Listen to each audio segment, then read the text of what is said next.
랄라하의 사연 드라마를 찾아주신 구독자 여러분 안녕하세요. 오늘은 감동이 있는 한 편의 드라마 같은 사연을 가지고 왔습니다. 그럼 바로 사연을 읽어보겠습니다. 안녕하세요. 30대 중반의 전업주부입니다. 흔히 사이좋은 부부를 가리켜 인꼬 부부라고 하죠. 저는 26의 남편을 만나 결혼하고 5년 동안 변함없는 사랑을 하는 우리 부부야말로 인꼬 부부라고 자부했습니다. 단 한 번도 우리 사이를 의심해 본 적이 없었어요. 그런데 결혼 6년차 접어들 무렵 저에겐 제 인생이 무너질 것 같은 위기의 순간을 만났고, 과연 금슬이 좋다는 게 무엇일까? 대체 부부는 무엇으로 사는가 하는 자괴감과 회한마저 들었는데요. 제가 부부 문제로 대혼란을 겪었던 그때의 이야기를 들려드리고 싶어요. 먼저 우리 부부 이야기부터 할게요. 누군가 두 분 어떻게 만났어요? 하고 물으면 우린 늘 이렇게 답했답니다. 모델하우스에서 주웠어요. 아니, 요즘 모델하우스는 남편을 끼어 팔아요? 그러게요. 그땐 그랬네요. 때는 바야흐르 대학을 막 졸업하고 미래에 대한 막연한 불안감에 몸부림치던 늦은 봄. 취준생이 되기엔 제 꿈과 야망이 너무 커서 섣불리 아무거나 할 수 없다고 말했지만, 사실 알고 보면 그냥 할 일 없이 뒹굴뒹굴 방바닥이나 긁던 그런 백수 시절을 보내고 있었습니다. 그때 아는 동생 B가 서울 근교에 있는 모델하우스에서 아르바이트를 하고 있으니 심심하면 한번 놀러 오라고 하는 게 아니겠어요? 지하철을 타고 다시 마을버스를 갈아타야 하는 제법 난코스였지만 남아도는 게 시간이었던 저는 놀이삼아 재미삼아 아는 동생이 말한 모델하우스에 구경을 갔죠. 그곳에서 나레이터 모델 유니폼을 근사하게 차려입고 안내 멘트를 하는 B가 왠지 웃기면서도 무척 대견해 보였습니다. 30평형대 안방, 아이방, 욕실, 주방 거실로 구성되어 있습니다. 현관장부터 먼저 보실게요. 모던 화이트 계열 컬러로 깔끔하게 처리했고요. 출입 시 현관 조명과 함께 아래 센서 조명까지 켜져서 마치 호텔 같은 현관이 완성되었습니다. 오, 진짜 발밑까지 환하네. 이야, 조명등 배터리는 얼마나 가는데? 그런 쓸데없는 질문하지 마시고요. 다음 주방으로 가보실게요. 왜? 난 주방 말고 침실 가고 싶은데. 거긴 볼 게 없어요. 자자, 주방엔 빌트인 냉장고가 돋보이는 공간입니다. 마치 처음부터 세트처럼 완벽하게 보이시죠? 여기 옆으로 키 큰 장을 같이 시공해서 수납을 늘렸습니다. 한번 보시죠. 이야, 너 진짜 나레이터 모델 같아. 전문가 포스 장렬인데? 언니, 나 진심 잘하지? 완전 대박이지? 완전 감동이다. 너 드디어 적성을 찾았구나. 그런데 문제는 손님이 너무 없어. 내가 이렇게 완벽하게 준비했는데 아깝이. 여긴 멀긴 좀 멀더라. 산 넘고 물 건너 바다 건너 쉬어. 우리 집에서 1시간 반 넘게 걸렸어. 그런가? 아무튼 언니랑 이야기하다 보니까 배고파. 나 아침도 못 먹었어. 그럴 줄 알고 이 언니가 준비했지. 저는 일하는 동생을 주려고 싸간 김밥과 유부초밥, 그리고 과일을 꺼냈습니다.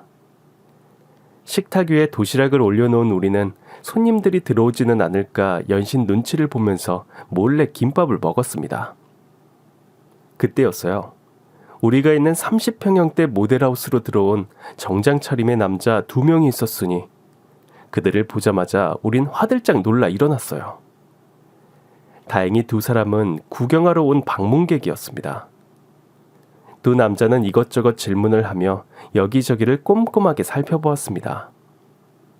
아는 동생 B는 짐짓 아무렇지도 않은 척 안내를 했고, 혼자 뻘쭘해진 저는 자리에 앉아서 얌전히 사과를 깎고 있었습니다.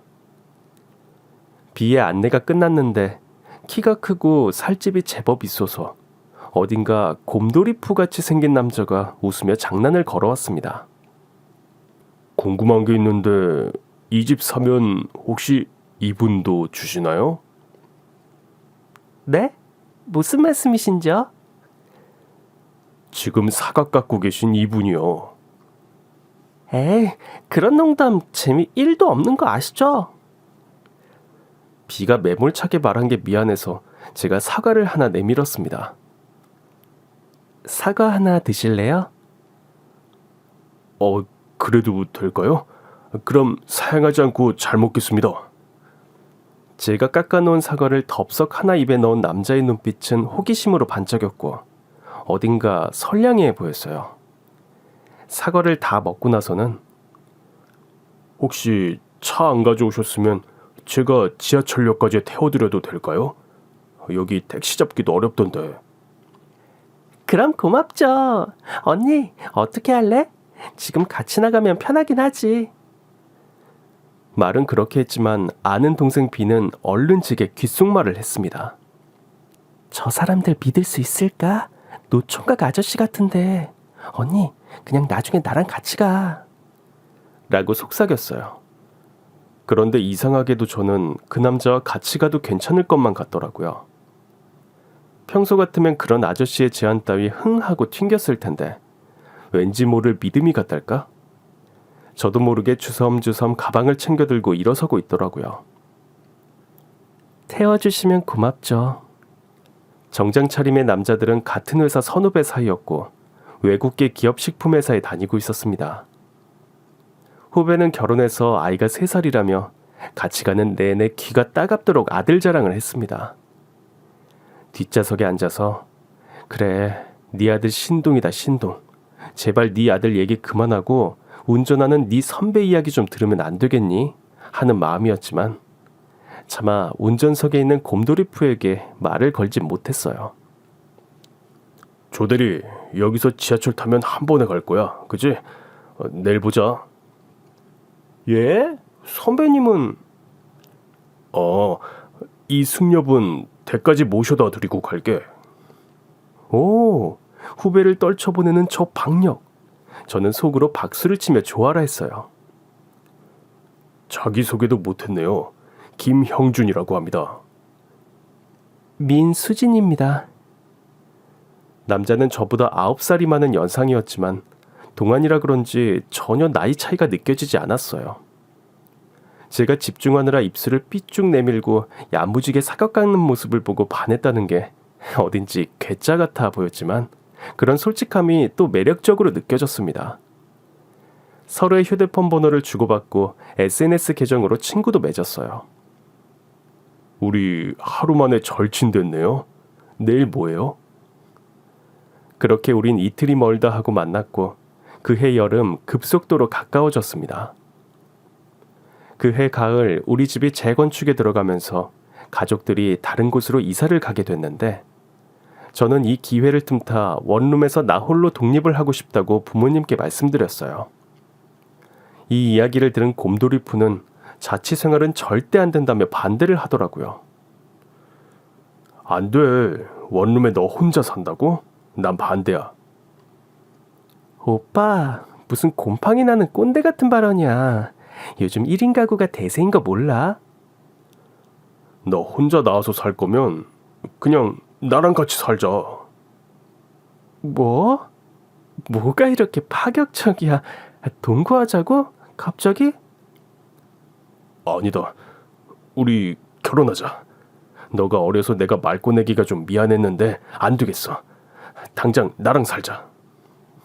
이듬해 봄, 우린 일가 친척들과 지인들의 축복 속에서 웨딩 마치를 올렸습니다. 모델하우스에서 만났던 남편의 직장 후배 조대리와 내가 아는 동생 B는 자기들이 이 결혼의 1등 공신이라며 정장 한 벌로는 부족하니 구두에 가방도 있어야 한다고 너스레를 떨었고 우린 우리의 마음을 담은 두툼한 금일봉을 전달해서 그들의 마음을 흡족하게 했습니다. 남편네 회사는 외국 계열이라 그런지 복지 혜택이 좋았어요. 흔히 말하는 워라밸의 끝판왕이랄까? 자기 일만 정직하게 해놓으면 아무런 간섭 없이 정시 퇴근이 가능했습니다. 야근이 없으니 자연스럽게 집에서 함께하는 시간이 많았고 우린 같이 테니스를 배우거나 영화를 보거나 맛집 탐방을 하면서 행복한 시간을 보냈습니다. 휴가도 상당히 자유롭게 신청할 수 있어서 일주일씩 가까운 곳으로 해외여행을 다녀오기도 했죠. 남편과 함께하는 시간이 많으니 자연스럽게 우린 인꼬 부부라고 불렀습니다. 저희 아파트 같은 라인에 사는 한 아주머니는 만날 때마다 저희에게 배 도라지 즙을 나눠주곤 했는데 그분은 우릴 볼 때마다 부러워하셨어요. 남편이랑 이렇게 같이 다니니 얼마나 좋으세요. 우리 동네에서 부부 금슬이 제일 좋은 인꼬 부부. 아우 부럽다 정말. 그 말을 들을 때마다 피식하고 웃음이 새어나왔지만 저는 꼭 참았어요. 세상에 인꼬가 다 죽었나? 우리가 사소한 걸로 티격태격 싸우는 걸 보면 그런 말 안 할 텐데, 그지? 남들 눈엔 우리가 인꼬 부부로 보이나 보지. 근데 인꼬가 정말 사이가 좋은 조류가 맞아? 알고 보면 바람둥이고 그런 거 아니야? 옛날에 우리 집에서 인꼬 키운 적 있어. 인꼬라고 부르지만 실은 앵무새래. 일본어로 인꼬인 거지. 새 박사님. 그래서 앵무새는 부부 금슬이 좋습니까? 네, 그렇습니다. 아주 금슬이 좋습니다. 남편이 어렸을 때 인꼬, 그러니까 앵무새 2마리를 키웠는데 어느 날 모이를 주려고 세장문을 연 순간 수컷 앵무가 그 틈을 타 도망을 갔대요. 그래서 남편은 암컷 앵무도 수컷을 따라 날아갈 수 있도록 일부러 문을 열어놓았지만 암컷은 세장 밖으로 나가지 않고 그 자리를 지켰다고 해요. 그리고 어느 날 거짓말처럼 수컷 앵무가 다시 돌아왔다고 합니다. 세장으로 돌아온 수컷과 그를 기다린 암컷은 더 사이가 좋아졌는지 얼마 뒤에 새끼까지 낳아 행복하게 살았대요. 그 이야기를 듣고 전 남편에게 질문을 했습니다. 자기야, 만일 자기도 수컷 인꼬처럼 우연히 세장을 나가게 되잖아. 그럼 다시 돌아올 거야? 남편은 잠시 생각에 잠긴 뒤 입을 열었습니다. 당연하지 않을까? 즐거운 곳에서 날 오라 하여도 내 쉴 곳은 작은 집, 여기 내 집뿐인데. 뭐야, 노래가사 읊지 말고요. 제대로 대답하라고. 난 무슨 일이 있어도 반드시 돌아와. 당신 옆이 내가 있어야 할 자리야. 알겠니, 바보야. 아무튼 넓고 따스한 남편의 품 안에서 부족함을 모르고 지냈습니다. 하지만 마냥 속편했던 건 아니에요. 이런 남편의 사랑과는 반대로 시어머니의 사랑을 받지 못했거든요. 시어머니는 어딘가 좀 차갑고 냉정한 사람이었습니다. 남편은 위로 누나가 둘 있는 막내였어요. 어려서부터 시어머니의 사랑을 듬뿍 받아서 사랑도 애교도 많은 편이었죠. 그런 남편을 제가 뺏어갔다고 생각하시는 건지 시어머니는 우리의 결혼을 반대하진 않으셨지만 그렇다고 절 반겨주시지도 않으셨어요. 결혼하고 지금까지 내내 마음을 열어주지 않는 시어머니가 제겐 풀리지 않는 숙제 같았습니다. 아니, 생각해보면 처음 인사를 드렸을 때부터 냉랭하셨던 것 같아요. 미대를 나왔다면서 왜 아무 일도 안 하니? 레슨이라도 하면 좋지 않니? 엄마, 얘는 남을 가르치는 게 부담스러워서 그래. 재능이 아깝잖아. 젊은 애가 전업주부만 하기엔. 어머니, 제가 맞벌이가 아니어서 싫으세요? 제가 오빠 고생시키는 것 같으세요? 아니다, 그런 거. 됐다, 그만하자.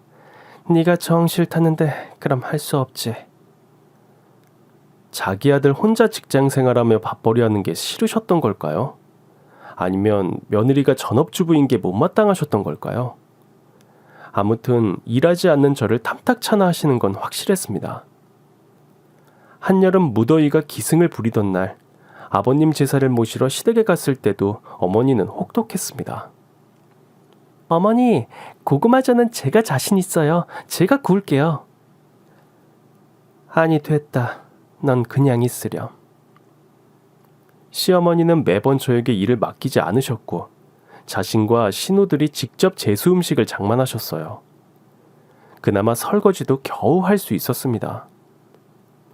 그래서 전 이번 제사만큼은 이 집 며느리로서 입지를 다져야겠다 싶어서 시댁에 도착하자마자 서둘러 앞치마를 둘렀습니다. 어머니, 이제 저도 이 댁 며느리니까 제가 한번 음식을 해볼게요. 한번 맡겨주세요. 네? 제 목소리가 너무 결연해 보였을까요?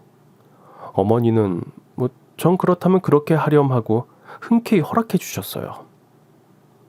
그리고는 정말이지 손 하나 거들지 않으셨어요. 그날따라 신우들조차 시어머니를 따라 일손을 놓고 거실에서 텔레비전을 보더라고요. 저는 에어컨 바람도 들어오지 않는 부엌 가스레인지 불 앞에서 주룩주룩 흘러내리는 땀으로 샤워를 하며 땀 닦을 새도 없이 전을 붙이고 또 붙였습니다. 이런 게 시집살이인가? 이런 게 바로 말로만 듣던 그 씨월드인가? 현타가 왔어요. 내 입이 방정이다. 왜 내가 혼자 한다고 해가지고 이 고생을 사서 하는 걸까 하면서 바삭하게 튀겨진 새우튀김을 부지런히 건져내고 있을 때였어요. 혼자 불 앞에서 낑낑대는 저를 시어머니가 쓱 보시더니 드라마를 보며 누워있는 시누이들에게 말했습니다. 저기 네 올케한테 선풍기 좀 갖다 주렴. 와, 에어컨도 아니고 선풍기라뇨. 큰 시누이가 제 등을 향해 선풍기 바람을 강으로 보내주면서 물었어요. 어때? 좀 시원해? 네, 언니. 눈물 나도록 시원하네요. 그 다음날 저는 그대로 침대에 쓰러져 꼼짝도 못하고 누워 있었습니다. 다시는 제가 제수 음식을 하겠다고 말을 꺼내지 않았고 시어머니도 당연하다는 듯 늘 해오던 대로 자신이 직접 음식을 장만하셨습니다. 아무리 해도 마음을 열지 않는 시어머니와의 관계로 괴로워하는 제게 아는 동생 B는 며느리 애교 필살기를 보여주라고 했어요. 언니, 사람에게는 퍼스널 스페이스가 있어. 친밀도에 따라서 그 거리도 줄어든다고. 그러니까 시어머니와 심적 거리를 좁히려면 어떻게 해야겠어? 퍼스널 스페이스를 무너뜨려? 그렇지. 언니의 애교로 기선을 제압하고 스킨십으로 퍼스널 스페이스를 확 넘어가 버려. 뭔가 설득력 있는데? 그치? 나 정말 똑똑하지? 아휴, 이런 인재가 2년째 취준생이라니 이래서 될 일이야? 그래서 대한민국의 미래가 어두운 거라고. 나. 아는 동생 B의 조언을 듣고 이제나 저제나 시어머니를 찾아갈 타이밍만 재고 있었는데요. 얼마 지나지 않아 어머니 생신이라 모처럼의 기회가 찾아왔어요. 가족 외식을 하려고 태국 음식점으로 갔을 때였어요. 차를 주차하고 식당으로 이동하면서 저는 몹시 의식을 했지만 겉으로는 아무렇지 않은 듯 자연스럽게 시어머니의 팔짱을 꼈습니다. 어머니 같이 가요. 하지만 시어머니는 몹시도 무표정한 얼굴로 자신에게 팔짱을 낀 제 손을 슬그머니 빼셨어요. 그때의 찹찹함이란 제 마음까지 다 얼 것 같았어요. 그날 제가 그렇게 좋아하는 똠양꿍이 코로 들어가는지 입으로 들어가는지 정신이 혼미했습니다. 더 이상 다가오지 말라는 무언의 경고 같아서 집으로 돌아와 서럽게 울었습니다. 어머니는 왜 그러실까? 내가 뭐 잘못했나? 왜 매번 차갑게 그러셔? 아니야, 그냥 너 힘들게 안 하려고 그러시는 거지. 자기 때문에 그러는 거 아니야. 어머니는 일제시대 태어났으면 분명 독립운동가가 되셨을 거야. 고문을 해도 입도 뻥끗 안 하고 찔러도 피 한 방울 안 흘리면서 꿋꿋하게 견디는 냉혈한.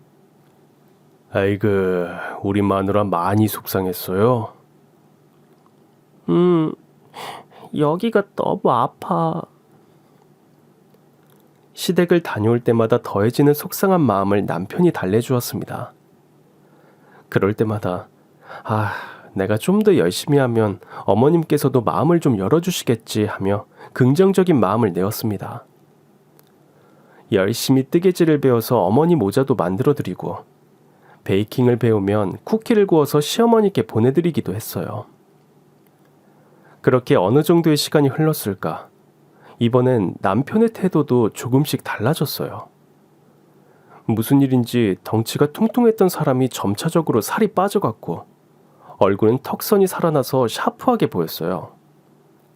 옷 입는 스타일도 바뀌어서 운동복 즐겨 입는 연하남 느낌이 난달까요?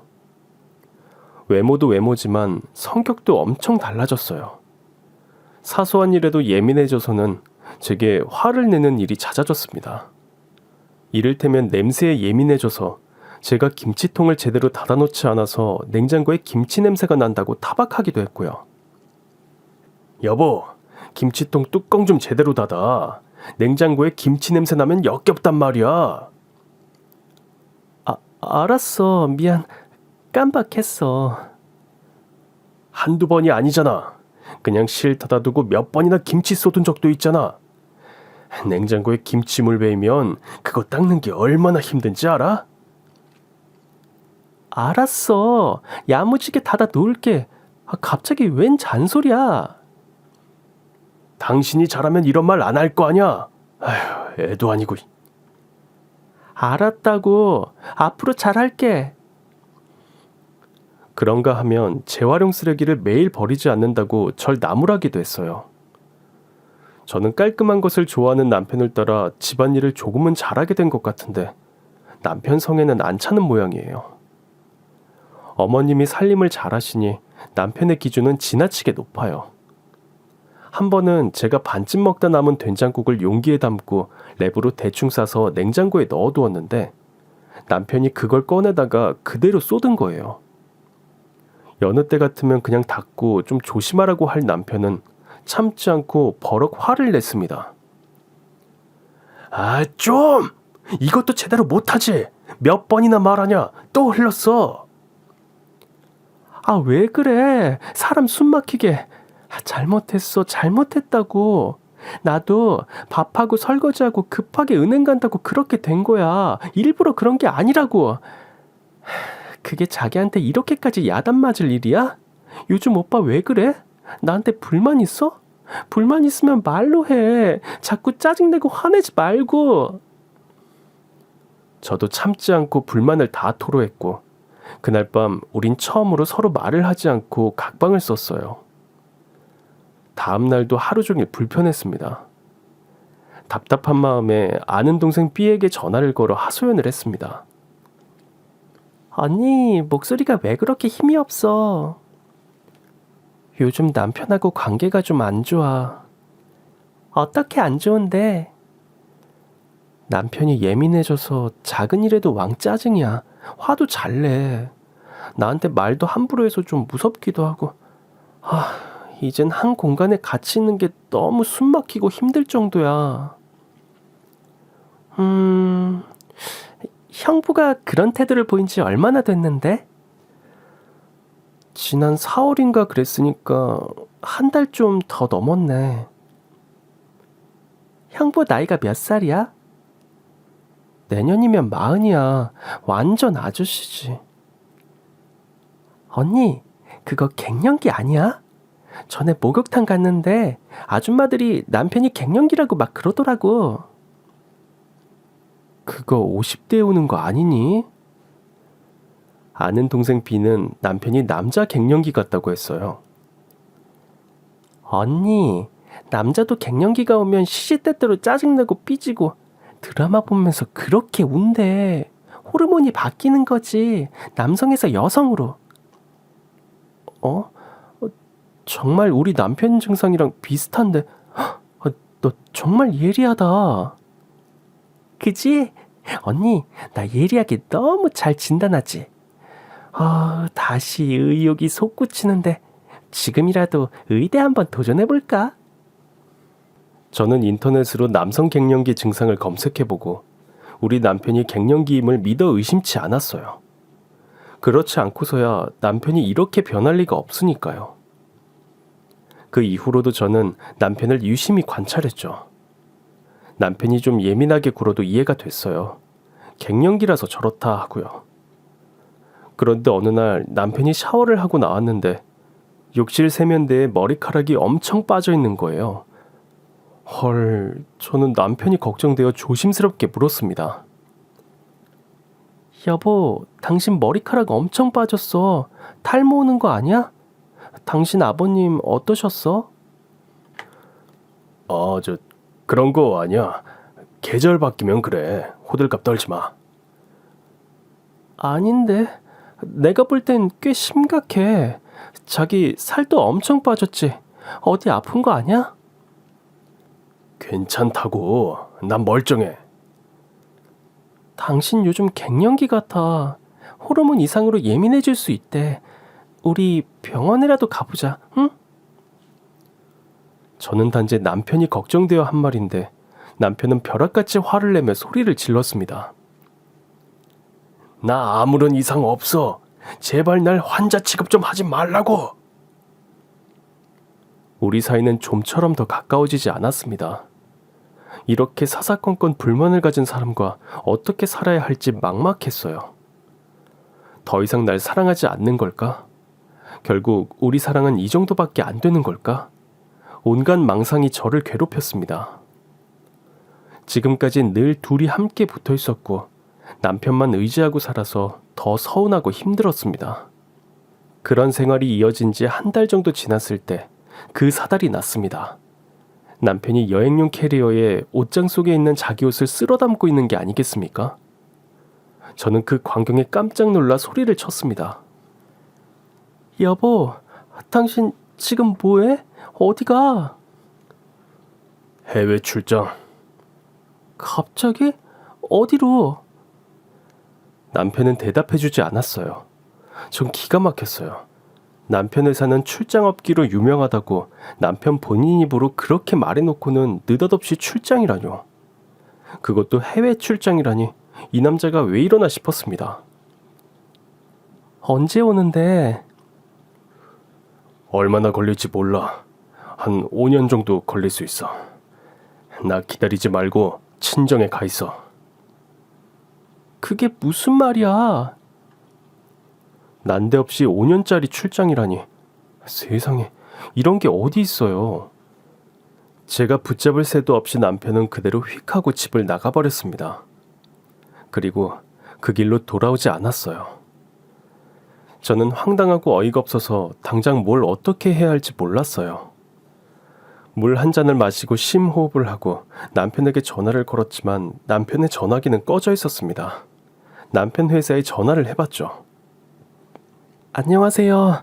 저는 김형준 부장 와이프인데요. 저희 남편이 출장에 갑자기 잡혔던데 맞죠? 네, 사모님 출장 맞으시고요. 어디로 가셨는지는 알려드릴 수 없어요. 죄송합니다. 뭔가 숨기는 게 분명한데 회사에선 더 이상 알려줄 것 같지 않더라고요. 남편과 절친한 후배 조대리에게 전화했습니다. 조대리님 잘 지내시죠? 형수님, 저는 잘 지내고 있죠. 글쎄, 우리 아들이 구구단을 다 뗐지 뭡니까? 이제 겨우 5살인데요. 한글은 진작에 쓰고 읽고요. 맞다. 형수님은 어떠세요? 우리 남편이 갑자기 출장을 가서 궁금해서요. 회사에 출장 없다고 하지 않았어요? 형수님, 출장 없는 회사가 어디 있어요? 그것도 우리 같은 외국계 회사에서요. 그럼 지금까지 뭐해요? 우리 남편은 출장 한 번도 간 적이 없는데요. 부장님 대신 우리가 늘 돌아가면서 갔죠. 형수님, 죄송한데요. 지금 제가 업무가 급해서. 죄송합니다. 다음에 봬요. 뭐가 뭔지 알 수가 없고 나 빼고 모두 나를 속이고 있는 것 같아서 진짜 말 그대로 미쳐 돌아버릴 노릇이었습니다. 남편은 어딜 갔는지 몰라도 갔으면 잘 갔는지 연락이라도 좀 해줬으면 좋겠는데 그게 안 되니까 저는 너무 속상해서 눈물만 뚝뚝 흘렸습니다. 남편의 SNS도 업로드가 안 된 지가 꽤 오래되었어요. 그리고 얼마 뒤 남편의 전화가 어느새 없는 번호로 바뀐 걸 알고 저는 올 것이 왔구나 했어요. 정말 하늘이 무너지는 것 같았습니다. 제 소식을 어떻게 알았는지 친정 부모님이 집으로 한 걸음에 달려오셨습니다. 엄마를 보자 그동안 참았던 서름이 폭발했습니다. 엄마, 오빠가 갑자기 사라졌어. 연기처럼 사라졌어, 엄마. 아유, 그래, 불쌍한 내 새끼. 괜찮아, 다 괜찮아. 엄마가 있잖아. 엄마 품에서 한참을 울고 나니 마음이 차분해졌습니다. 엄마, 근데 어떻게 알고 왔어? 네 시어머니 전화 받고 너 혼자 있는데 얼른 데려가라고 하대. 어머님이? 그래, 무슨 일인지 모르겠지만 일단 여기 혼자 있지 말고 당장 집으로 들어가자. 엄마, 나 안 가. 아니, 못 가. 남편도 없고 시어머니도 가랐는데 네가 여기 왜 있어? 넌 자존심도 없니? 당장 가. 아니, 나 오빠 기다릴 거야. 오빠 올 때까지 내가 지킬 거야. 오빠는 반드시 돌아올 거야. 제 고집이 또 한 고집하는 걸 잘 아시는 부모님은 밥 잘 챙겨 먹으라고 신신당부하시며 돌아가셨습니다. 그렇게 하루하루 페인처럼 산 지 한 달 정도가 지났을까요? 이번엔 시어머니가 우리 집으로 오셨습니다. 시어머니의 얼굴을 보자마자 눈물이 펑 터져버렸습니다.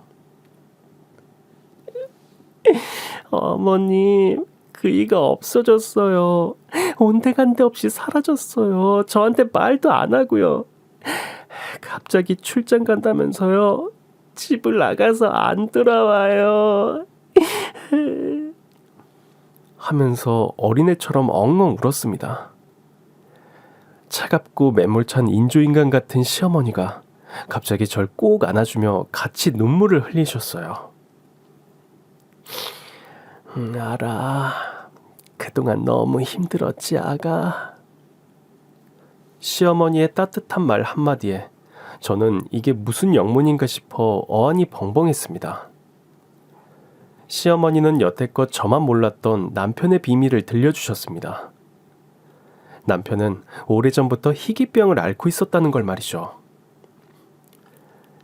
형준이가 중학교 1학년 때 갑작스런 고열로 병원에 입원했는데 그때 알게 됐지.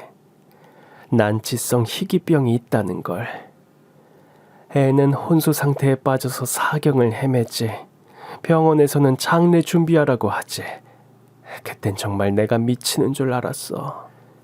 모두 나한테 절망적이라고, 포기하라고, 마음 접으라고 하는데 그게 돼?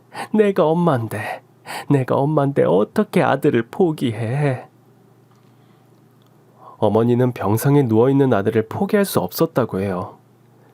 아이의 손을 잡고 몇 날 며칠을 간절한 마음으로 기도했대요.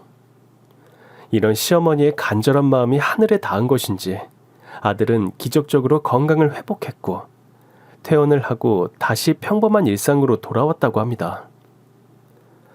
그렇다고 난치성 희귀병이 완치된 것은 아니었어요.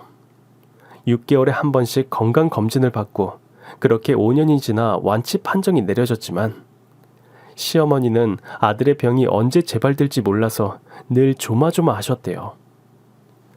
그래서 아들이 자라 결혼 생각 없이 노총각으로 지내도 별 불만이 없었고 한편으로 다행이다 싶으셨는데 갑자기 결혼하겠다며 저를 소개했을 때 너무 놀라셨다고 합니다. 이 결혼을 시켜야 되나 말아야 되나 고민이 많았는데 자기 아들이 너무 행복해 보여서 차마 결혼을 반대할 수 없었다고 해요. 시어머니는 언제 떠날지 모르는 아들 며느리에게 정을 붙이고 싶지 않아서 일부러 마음에도 없는 행동을 해오셨다고 속마음을 털어놓으셨어요. 미안하다. 내가 참 모질게 굴었지. 정 안 붙이려고 그랬어. 늦었지만 용서해다오. 그런 줄도 모르고 저 뒤로 어머니 욕 엄청 했어요. 그래. 못된 시어머니 욕은 3번, 4번 해도 돼.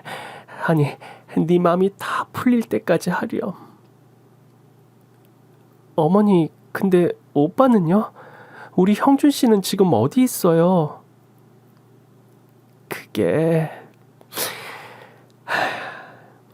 시어머니는 또다시 흐르는 눈물을 겨우 닦고 남편의 근황을 들려주었습니다.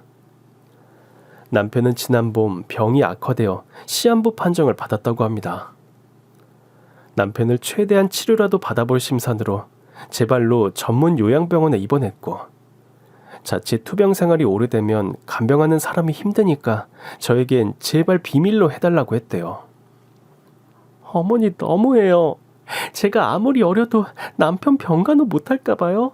왜 절 이렇게 못된 아내, 나쁜 며느리로 만드세요? 미안하다. 내 생각이 짧았어. 저는 더 목 놓아 엉엉 울고 말았습니다. 그동안의 서름도 폭발했지만 못된 시어머니 연기를 했을 시어머니의 마음이 헤아려져서 제 마음은 걷잡을 수 없이 혼란스러웠어요. 산 사람은 살아야지. 네가 이러고 있는 거 보면 우리 형준이가 얼마나 속상해하겠어. 그래서 사부인께도 전화 드렸는데 네가 집으로 가지 않고 이러고 있으니 너무 걱정이 돼서, 하며 제 어깨를 토닥여 주셨습니다. 저는 남편이 있는 병원이 어딘지 시어머니께 여쭈었습니다. 어머니, 오빠 있는 병원이 어디예요? 저 지금 거기 갈래요. 너 이럴까봐 형준이가 그런 거야. 치료받고 올 때까지 기다리자, 응? 시어머니는 끝까지 알려주지 않을 듯이 입을 꾹 닫고 계셨어요. 저는 눈물로 호소했습니다. 어머니, 아픈 사람을 어떻게 혼자 둬요? 어머니, 오빠 혼자 병실에 있는 거 저 생각만 해도 죽을 것 같아요. 제발 형준 씨가 어디에 있는지 제발 좀 알려주세요. 이대로 있으면 저 죽어요. 시어머니는 끝까지 입을 열지 않으려고 하셨지만 제가 죽는다는 말에 어쩔 수 없이 남편이 있는 병원을 알려주셨습니다. 저는 부랴부랴 제 옷가지를 대충 싸서 병원을 찾아갔습니다. 강원도 깊은 산속 외딴 숲에 있는 주로 말기암 환자들이 이용하는 요양병원이었습니다. 때는 가을이라 들녘엔 벼가 누렇게 익어 황금 들판을 이루고 하늘은 티 없이 맑았어요. 차가 병원 앞에 섰을 때 고추잠자리 한 마리가 저를 반기듯 날고 있었어요. 남편의 생사가 오가는 이 시간에도 사람들은 제각각 제 할 일을 하고 자연은 무심해서 잔인할 정도로 아름다웠습니다. 슬프지만 두근거리는 마음으로 병실 문을 열고 들어갔을 때 남편은 저를 발견하고 깜짝 놀라 비명을 질렀어요. 저리 가! 나가라고! 저는 아무런 소리도 들리지 않는 듯이 남편에게 다가가 남편을 꼭 안아주었습니다.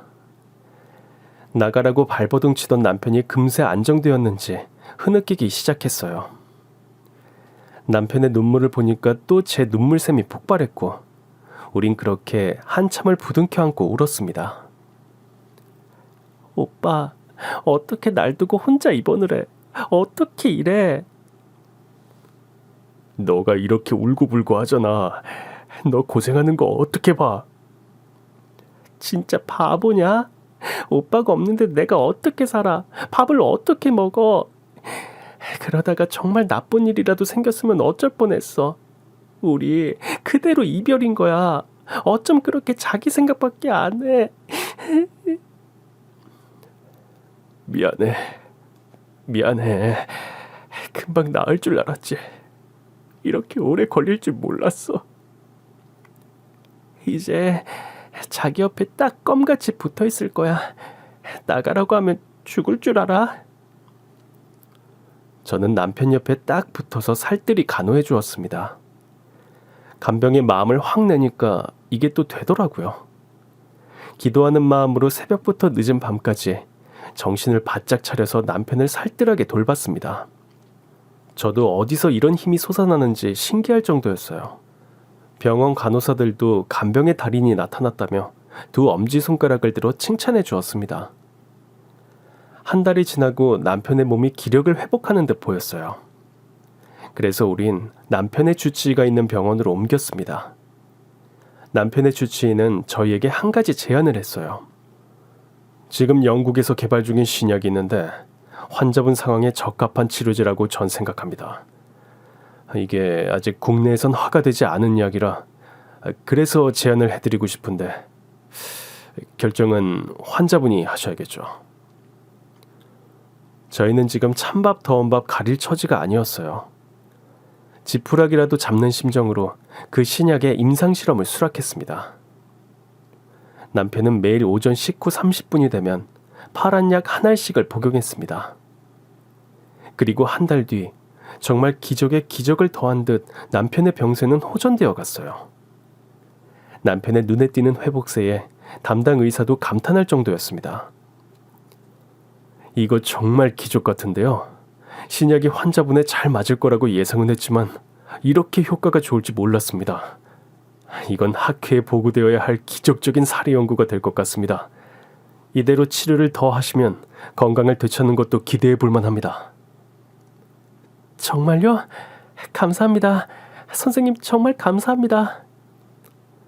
저는 남편의 주치의에게 허리를 90도로 구부리고 꾸벅꾸벅 절을 했습니다. 이 기쁜 소식을 맨 먼저 전한 곳은 당연히 시어머니였겠죠. 어머니, 어머니!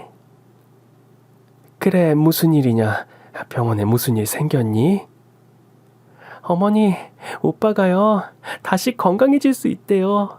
시한부 아니래요, 이제. 뭐? 아니, 어떻게 그런 일이... 오빠가 먹는 그 약이 오빠한테 제대로 먹혔대요. 효과가 좋아서 의사 선생님이 기적이래요, 기적. 우리 며느리가 지극정성으로 간호하니까 하늘이 감동을 받으셨네. 아휴, 장하다 우리 며느리. 아니에요. 오빠가 잘 견뎌서 그래요, 어머니. 그리고 어머니 덕분이고요. 어머니 기도해 주셔서 감사합니다. 정말 감사합니다. 남편의 건강에 차도가 보인다는 기적 같은 소식에 시어머니도 기뻐하셨어요. 물론 저희 친정에서도 기뻐하며 한시름을 놓으셨습니다. 김서방 주려고 엄마가 영지버섯이랑 동충하초 끓여놨어. 그거 가져가. 엄마, 환자는 아무거나 막 먹으면 안 돼. 우리 의사 선생님이 먹으라고 하는 것만 먹을 거거든. 아유, 참 그래 잘났다. 내일 네 아빠랑 병원에 갈게. 김서방한테 축하한다고 전해줘. 고마워요. 그렇게 5년이 지났습니다. 솔직히 지난 5년은 10년처럼 길게 느껴지기도 할 만큼 쉽지 않았어요.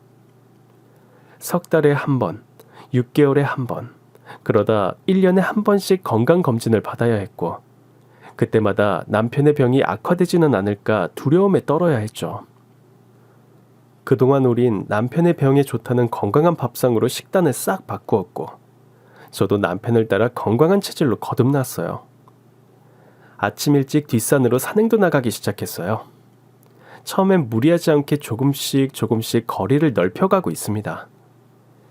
그 덕분에 5년이 지난 지금도 남편은 떠나지 않고 제 곁을 지키고 있습니다. 아파트에서 자주 마주치는 배도라지 아주머니는 아직도 저희를 보면 인꼬부부라고 부르시는데요. 예전과 달리 피식 웃지 않고 감사한 마음이 듭니다. 여보, 당신 또 갑자기 출장 잡고 그러는 거 아니지?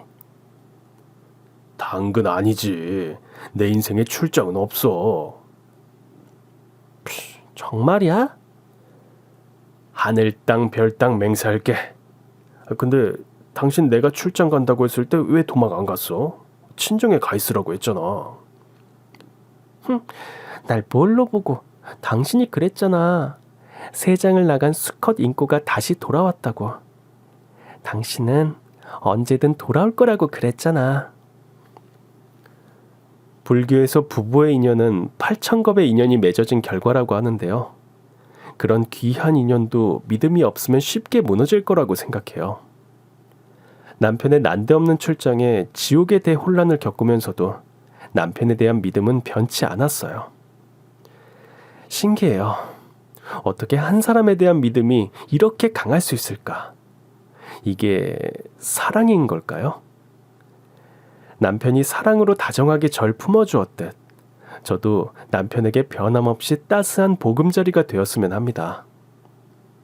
그리고 늘 저에게 좋은 조언을 해준 다재다능한 아는 동생 비에게도 이 자리를 빌려 한마디 건네고 싶네요. 친애하는 비야, 너는 재능도 많고 세상에 관심도 많지? 생각처럼 일이 잘 풀리지 않아서 고민하는 널 언제나 응원해. 그런데 말이야, 이것저것 재고 개선하면 아무것도 이룰 수가 없더라. 이거다 싶은 것이 생기면 생각은 멈추고 행동으로 옮겨야지 비로소 내 것이 되더라고. 물론 책임은 나의 몫이지만 사랑도 그런 것 같아. 사랑이 찾아오지 않는다고 원망하지 말고 사랑을 찾아 나서렴. 용감하게. 파이팅! 어떠셨나요? 오늘의 사연도 재미있고 흥미진진하셨나요? 이 사연에 공감하셨다면 그럼 구독과 좋아요를 꼭 눌러주세요. 저는 내일도 더 화끈하고 재밌는 이야기로 찾아오겠습니다. 행복한 하루 보내세요.